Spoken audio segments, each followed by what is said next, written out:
Ассалаумағалейкум қазақ елі. Мен Мейірхан Сапағұлы. Бүгін шұғыл бір ақпарат таратқым келіп отыр. Ол Ақорданың баспасөз қызметі таратқан мәліметке қарағанда, бүгін, яғни 16 тамыз күні Астанаға, Қазақстанға Қытай басшысы Си Цзиньпин келеді екен. 16-17 күндері. Бүгін 16 күндері Тоқаевпен келіссөздер жүргізеді. Ал ертең Орта Азия саммитін өткізетін көрінеді. Осыған байланысты бұл өте көңілге күдік ұялататын бұл нәрсе, сапар. Онда не қаралады, мысалға, оны ашып айтпайды, мысалға. Оны тек топшылауға ғана болады. Оның негізгі қазірден бір белгілісі болып қалып отырғаны,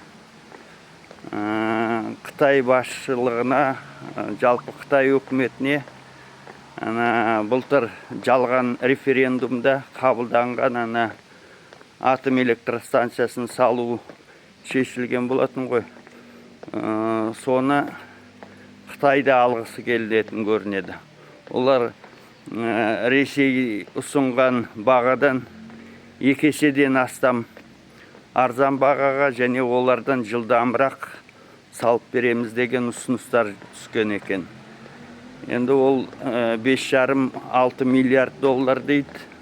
Ол бәрібір өсіп кетеді ғой, оның пайыздары бар. Одан кейін ол дәл уақытында тағы ол салына ма жоқ па бәрібір белгісіз.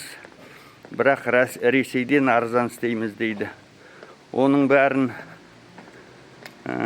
біліп отырған Тоқаев ол Қытай басшысында, Ресей басшысында ренжіткісі келмейді. Сол себепте жариялаған ғой. Біреу емес 3 атом электростанциясын саламыз деп.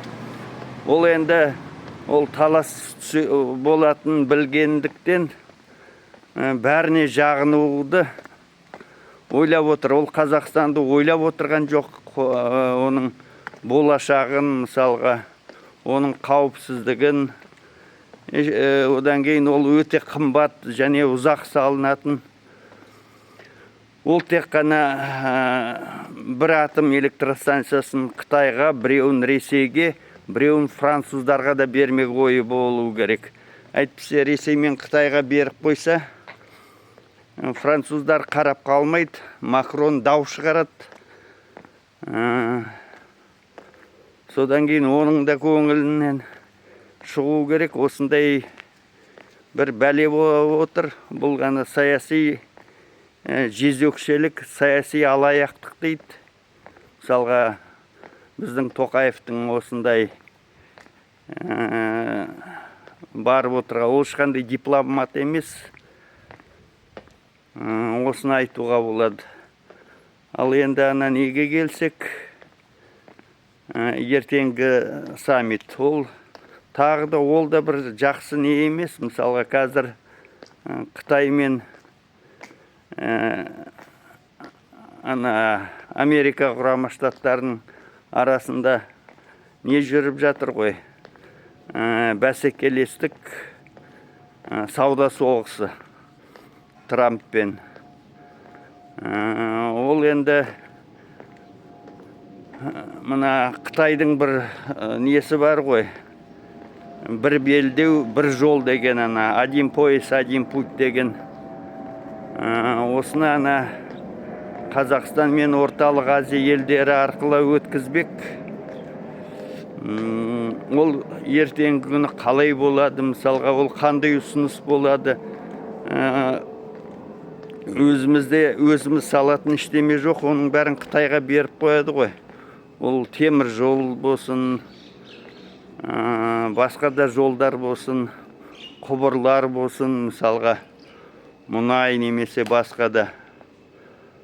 Соның бәрін Қытай мүддесіне бәрін шешіп тастайды. ертеңгі күні ол Американың мүддесіне қайшы келсе, ол бәрібір Қазақстан бұл жерден өте қиын жағдайға түсетінінде ойлауға болады мысалға. Жалпы жақсы нелер уақытта тұрып жатқан жоқпыз. Жетіскен басшы жоқ. Осы енді тағы да ақпараттар болып жатса шығып жатармыз. Қысқаша айтқанда осы енді. Эфирде кездескенше сау саламат болыңыздар.